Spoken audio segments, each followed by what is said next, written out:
So why this challenge on Mount Carmel? Mount Carmel, located on the coast, it was a holy mountain from ancient days. The name Carmel basically means vineyard of El, or vineyard of God. If it is vineyard of El, that refers to the chief god of the Canaanite pantheon. Sacred since the time of Thutmose III, who was an Egyptian pharaoh who came up into Canaan about the time of the Exodus. In fact, Thutmose may be the pharaoh of the Exodus. We don't know for sure, but it's possible. But he fought at the Battle of Megiddo, which archaeologists, historians date at 1457 BC. He saw Carmel and called it Rosh Kadesh, or meaning holy head. Mount Carmel is what you call a headland, a prominent point of land overlooking the water, like a bluff, a cliff, or a mountain.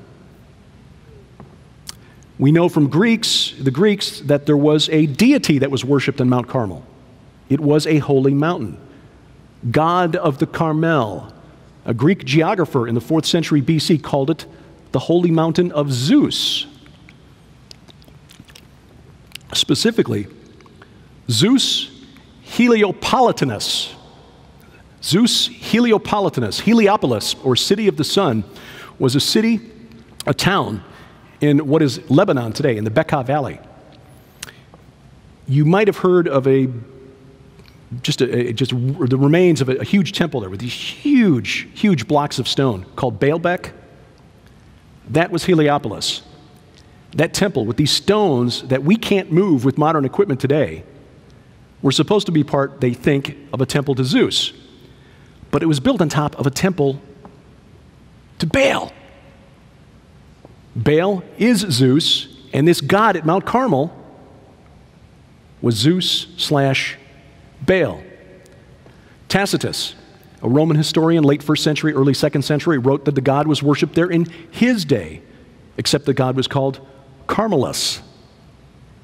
And when he was on his campaign to put down the rebellion by these uppity Jews, the Emperor Vespasian stopped at Mount Carmel and consulted an oracle on the mountain. And whatever the oracle told him was favorable. Said whatever Vespasian planned or wished to come to pass would be. Well, we know in that very same year, 69 AD, Nero committed suicide. Vespasian went back to Rome and became the emperor. He had to fight his way there, but he won. He left behind his son Titus, and Titus is the one who just knocked down the walls of Jerusalem and destroyed the temple. But perhaps most significant is that Mount Carmel, back in the day, was essentially the southern border of Phoenicia. They considered it the southern border of the land of the Canaanites, the Baal worshippers. Of course, the northern border was Mount Zaphon, a holy mountain in the north, holy mountain in the south, and then, of course, Mount Hermon on the southeast side, which there's so much stuff there we could do in a whole other hour just on Mount Hermon.